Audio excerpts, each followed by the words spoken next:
Business is an intellectual sport. It pays off to learn what is the number one mistake all entrepreneurs make so you can avoid it and start having the results they will never get. Let's get to it. Hey, I'm Castillo, founder of Selfmastered. We're a high-performance training company that helps entrepreneurs scale their businesses by solving their silent bottleneck, their own performance.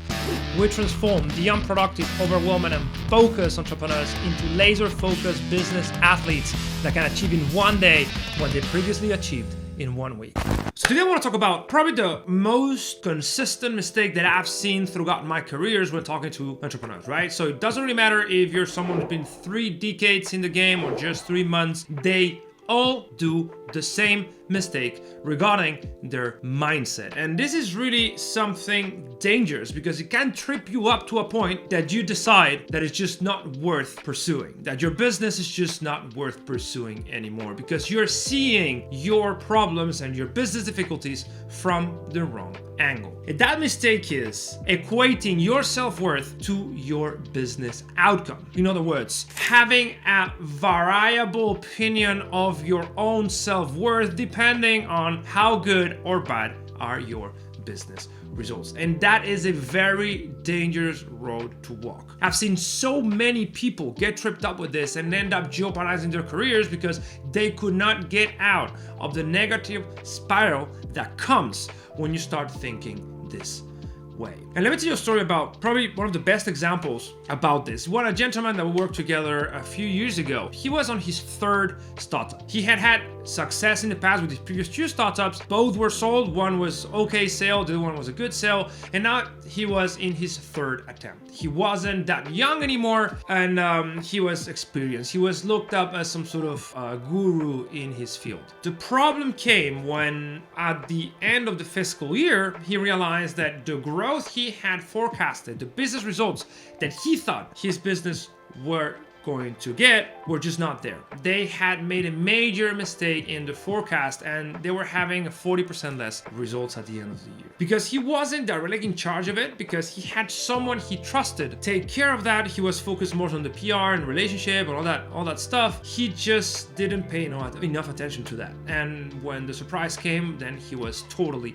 devastated because he relied on those metrics, on those growth metrics to raise another round. So what happened? Well, this got under his skin and he started thinking of himself as an imposter. He started feeling all of those negative emotions that come from imposter syndrome, even though he had had 2 businesses sold in the past. So he had a proven track record of success. But just because at that moment those metrics were important and he hadn't been up to the challenge, he started feeling terrible about himself. He started revisiting his whole life, thinking terrible things and saying terrible things to himself. Not only that, but he started taking his professional problems to his personal world and he started having problems with his kids and his wife. So I tell this story because to me it was one of the first cases that I was working on and the person was obviously very successful. And I thought to myself, if this happened to him, what would happen to those that haven't yet had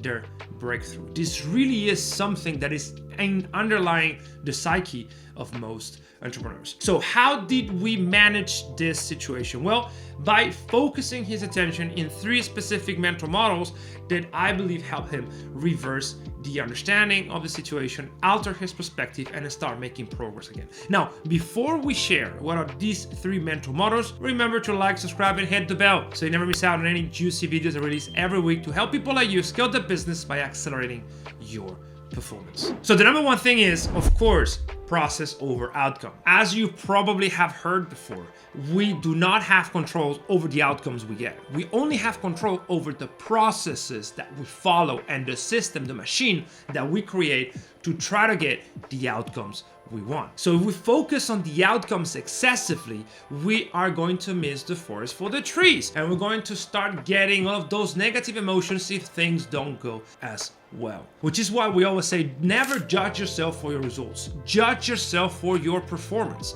If you are giving everything you got every single day to get the results you want, but the result doesn't yet materialize, that's already good enough because you're getting information about what you're doing. Obviously, what you're doing is just not working, but your performance is on point. Over a sufficiently long period of time, high performance leads to high results because you are trying, iterating, and doing stuff longer and more intensely than someone that is not at that level of performance. So always value process over outcomes and focus on performance, not on results. 2, change your self-talk and embrace the beginner mindset. And this is huge. Jeff Bezos from Amazon always talks about being on day 1. If you judge yourself for everything that you have accomplished in the past, it is very, very easy to get tripped up when things don't go as well as you expected them to go. If you see yourself as a perpetual beginner, someone that is in charge of his own development, everything that happens to him is a learning lesson, you will not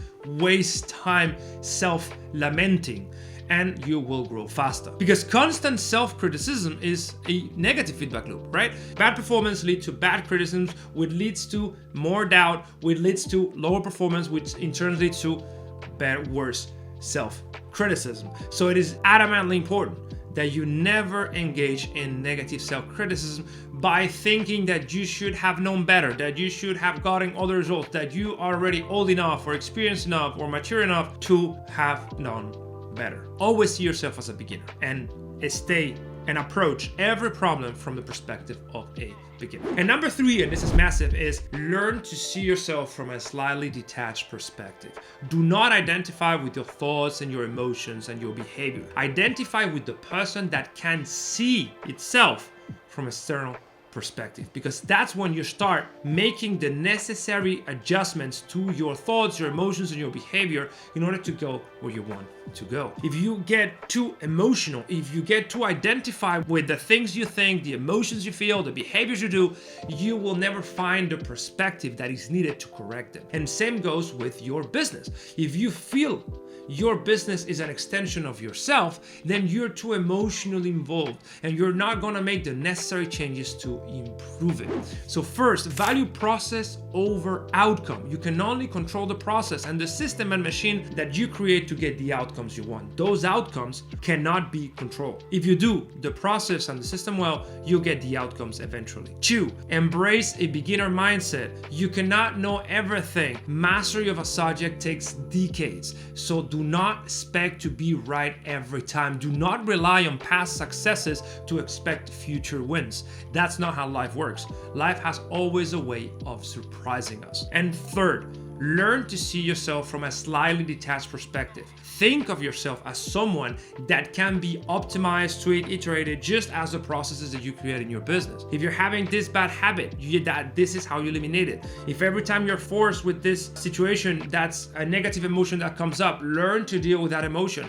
Do not identify with thoughts, emotions, and behavior, because otherwise you will never find the time and space to introduce the changes that are needed. So I hope this was useful. This is massive. If this happened to someone who'd been decades in business, was in his 3rd business, it can happen to any one of us. So I really hope you do not forget this lesson, because there's a lot to win in never getting tripped up in those kinds of emotional reactions when things come crashing down.